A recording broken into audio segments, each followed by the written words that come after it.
the next new season. How are you feeling right now? Well, it's been a whirlwind. I've always had my demons, and so I went away. What's up, Jumbo? Hey, Mr. Lindsay. But sometimes I have an urge too strong to ignore.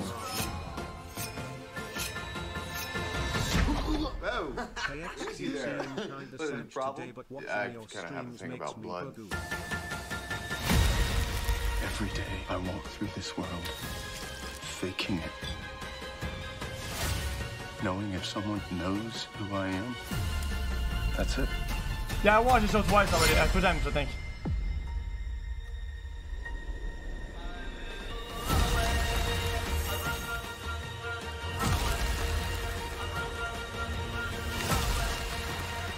Wait a minute.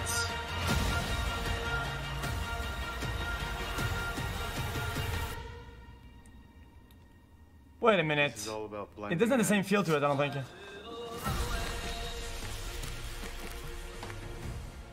Chat, is it same director, same everything? Because this feels way different. This has a completely different style to it. Maybe they tried to like modernize a little bit of it. No, different.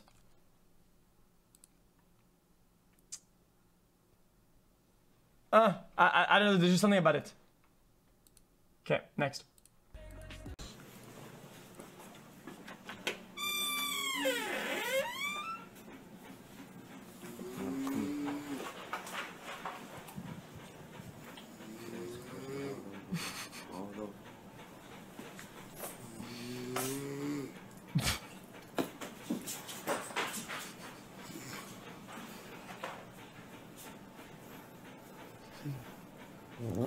Oh, shit.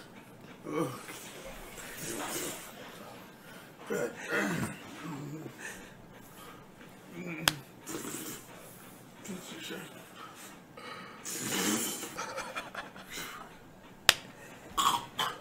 Shit, get the fuck up, man. Push fuck that. Man, where that shit at? Get the fuck up, bro. Oh, fuck, bro. The fuck, get the hell out of here. Fuck that. I'm gonna beat that bitch ass. I ain't get the fuck out of me, you little ugly bitch. You ugly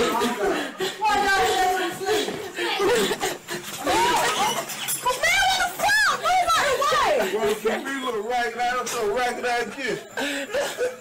My bitch go buy me a shirt. I ain't bullshit about me a t-shirt, bitch. Ain't no way around it. Ain't no way around it. Ain't no way around it. I'm killing all the killer. I'm going out. Ain't no way around it. Ain't no way. Hey, somebody money fell out there. Yeah, nigga. Yeah.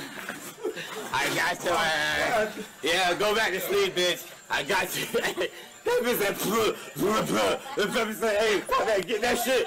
And that bitch said, get that shit. Hey, you finna get that fire on the nigga, huh? And that bitch said, get that shit. Yeah, that right. Hold on.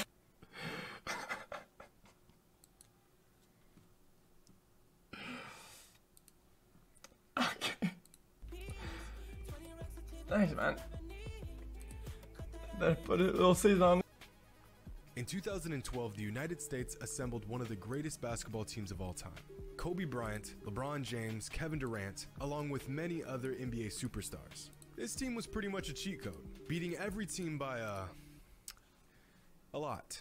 But no victory was quite Wait. What? But no victory code, beating every team by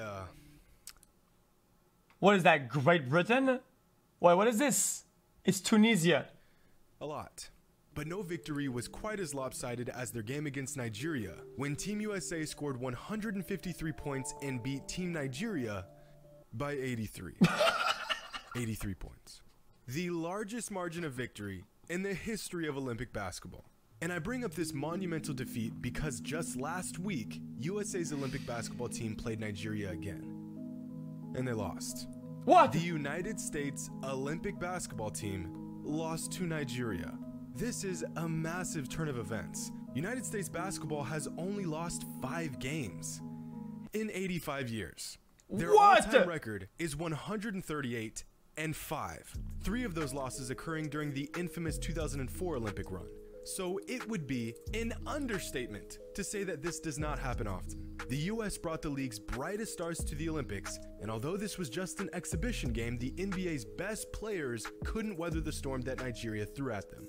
And you're probably thinking, it's just one game, and a game that doesn't even matter at that. What's the big deal? And Dellavedova with a great punch out to Ingles for the exclamation point. Australia. Guys, is there a glitch at the bottom? It says Australia. This can't be right. With 3 seconds left, and it's 2 straight losses for Team USA. Yeah.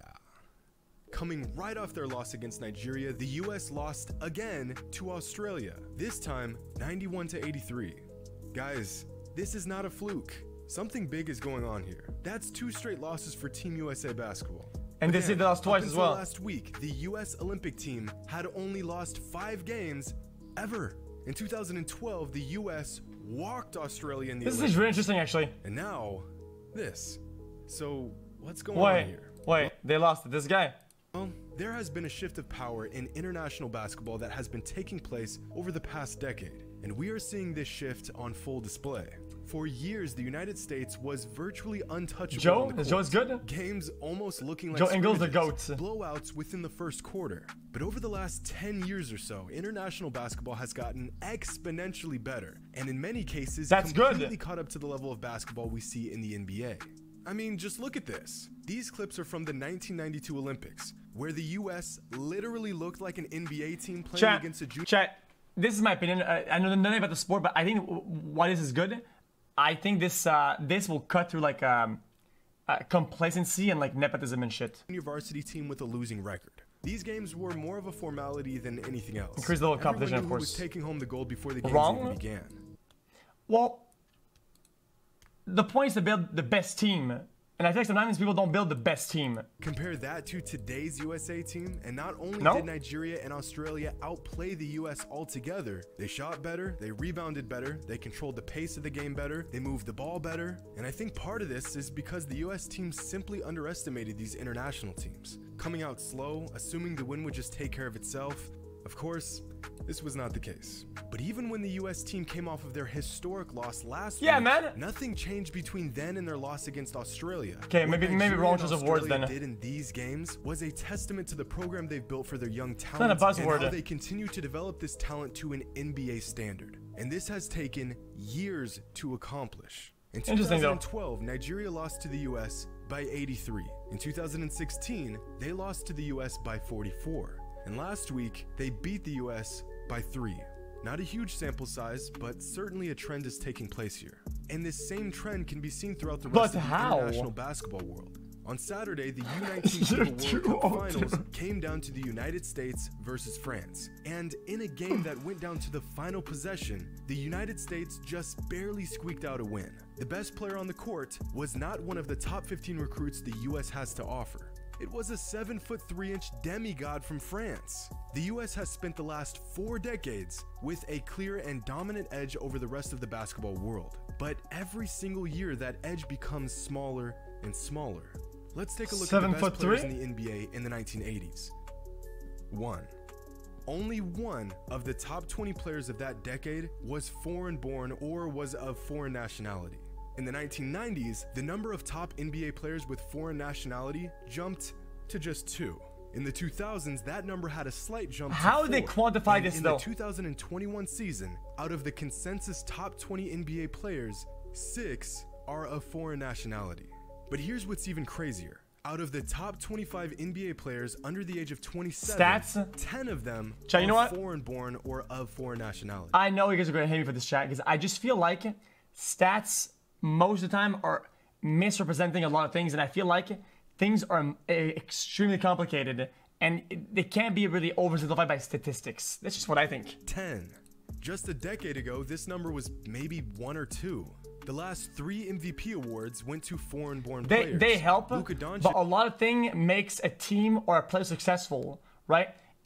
As a whole, and most whatever, fans man. consider the next face of the league is foreign-born. This season's runner-up in the MVP was also A lot of these things foreign. can be put into This season's statistics. Defensive Player of the Year, a foreign player. So the international takeover on the league is obvious.